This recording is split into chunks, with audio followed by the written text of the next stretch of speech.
I'm starting to get scared because everything I've started finding in the last few months is becoming unbelievable to me. However, when I consider that I search a terrain of 10 or more kilometers every day and that these are always terrains with great potential, then I realize that anything is possible. You have to know that there is always a great magic in the moment that makes you look into the stone. It's quite possible here in any place because the history of the geological formation of this area is very full of incredibly turbulent events. A long time ago, I took a picture of a place in the canyon where lava came out, and the sides of the canyon literally closed it and it remained trapped and petrified. This means that the tectonic movements happened quickly and that the canyon itself was probably formed in this way. Of course, that's why jade immediately came to mind. Again, the existence of a large number of small volcanic vents along the entire canyon and one huge one at the top of the mountain constantly makes me have diamonds as the first assumption in my thoughts and searches. My first sign in the field is the shape, texture, and dispersion of the clarity, and when I get home I immediately measure the hardness of the crystal. However, whenever I notice strong light scattering, I am not mistaken. It is very rare to see it even on the internet because these are rare crystals, and it takes special knowledge and experience to find the right angle at which to place the stone in order to see the dispersion of light in a rainbow. The diamond crystal that can be seen in the video has quite noticeable larger or smaller parts of the dispersion throughout the stone, but one entire side of the crystal is configured in such a way that it literally shimmers with rainbow colors across its entire surface. Look, when, in addition to the dispersion, the reflection is also intensely noticeable, and the stone shines brightly under the light, then there is a high probability that you have a diamond in your hands. This is obtained based on the data when you cross the characteristics of a diamond with crystals that are similar and can imitate a diamond. I am a child born in a volcano and gems love me. I seek gems out of enjoyment, and when I feel an inner voice telling me to go to a certain place, I go immediately. I go without any expectations because I always enjoy playing on fields that are very picturesque. I don't know why, but somehow I always take a different path and then I look straight at a stone that is completely different from all the stones around it. I take it and turn it towards the sun, then turn it away from the sun, and then I realize that I have something very rare with me.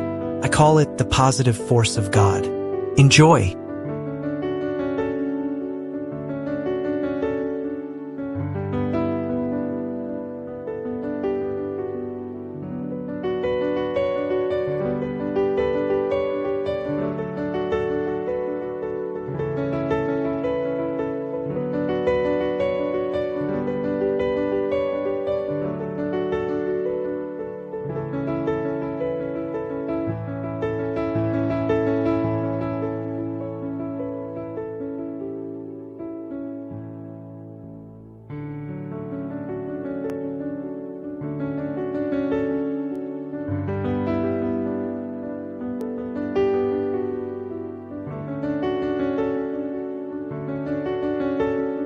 Believe it or not, I found this stone in the middle of the road.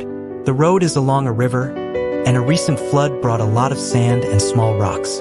As I was passing by, a car that passed in front of me literally drove it out, because there is a pretty steep slope and threw this stone in the middle of the road. The shine, and especially the shape of the ice, immediately attracted me and I put it in my pocket.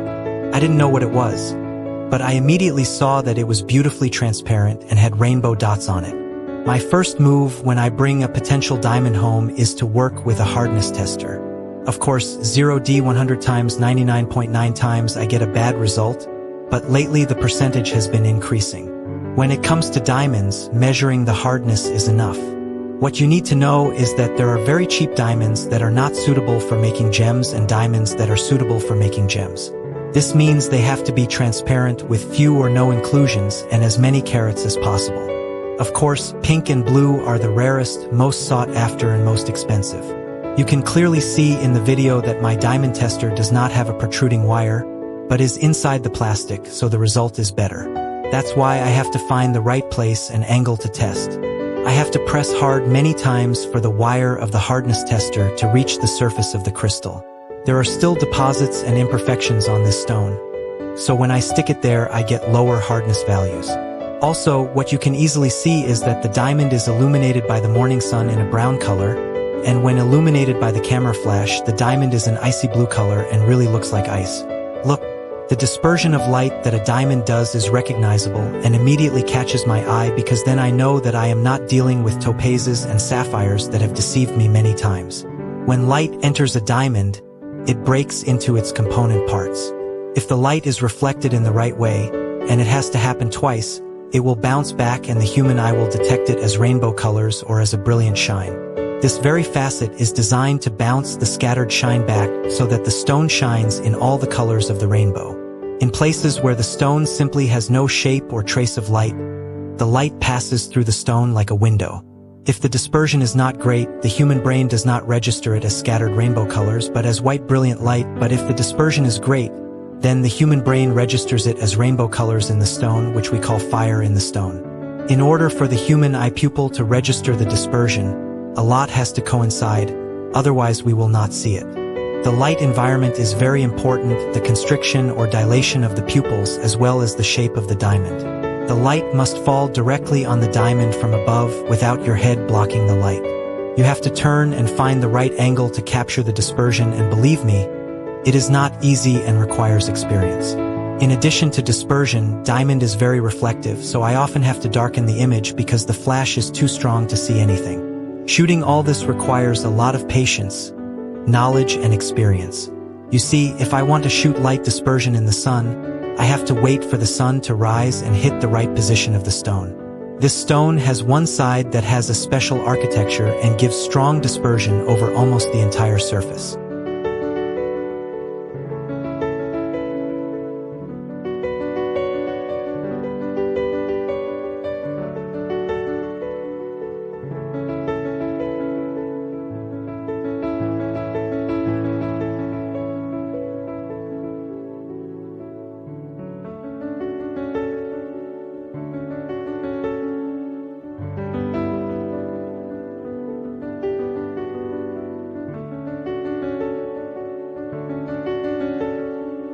Diamonds forever. This may be the most famous gemological greeting, but the truth is that when you mention gemstones, everyone's first thought is diamond. All gem hunters look for diamonds first, and then other gems. I am fortunate that the area I explore is so diverse and has so much potential that I am absolutely certain that I can find every gem in existence. Take a look. The dispersion in diamonds is visible even under the enormous reflection of brilliance that diamonds exhibit, but it will be much easier to see when you darken the image on the camera and reduce the dazzling brilliance, which in diamonds is exponential.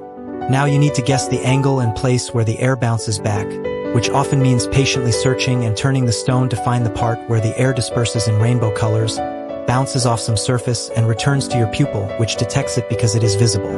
I search first the corners of the stone and the uneven surfaces that resemble facets.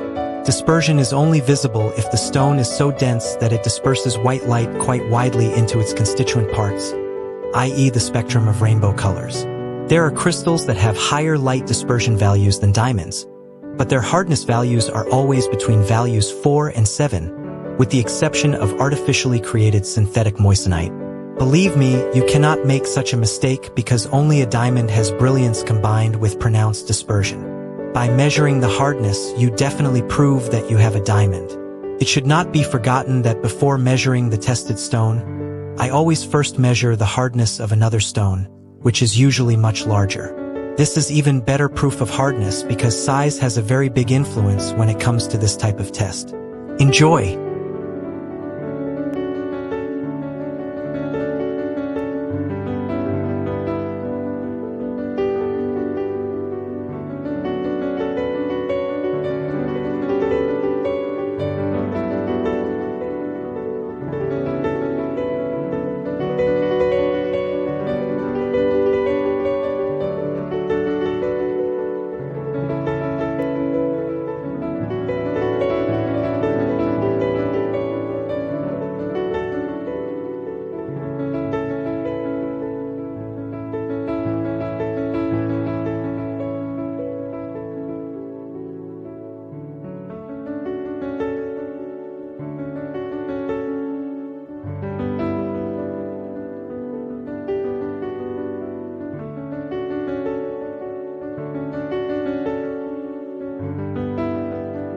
Precious stones, the most precious and the rarest, can be found, according to stories, in only a few places in the world. But what if there is an area on Earth with a very turbulent tectonic past, which is clearly visible to every eye? It can be clearly seen that in ancient times it was a very active volcanic mountain because it is full of petrified lava. And you can clearly see the dark gray, very fertile land in the wide area around the mountain, which originates from volcanic ash. What if I found there the most diverse and rarest precious stones and minerals that are the largest and most beautiful ever found in the world? What if here I continue to find the highest quality and rarest gems in the world every day? But I am neither in Mogok nor in South America, nor in Madagascar or Sri Lanka. Every piece of information that I have listed here with full responsibility is completely accurate, and it is clear to everyone that it is worth a fortune. I am a child born in a volcano. I sleep under the glow of lucky stars. I bathe with bears and wake up with the quiet stumbling of a fast mountain river. I offer you prestige and the #1 position on the world scene of precious stones. My gems are in many ways the best in the world right now. Of course, only if I am right about everything I have stated here, and there is a very small chance that I am wrong. All interested, passionate, serious collectors and scientists can contact me via email, urkjsn@gmail.com.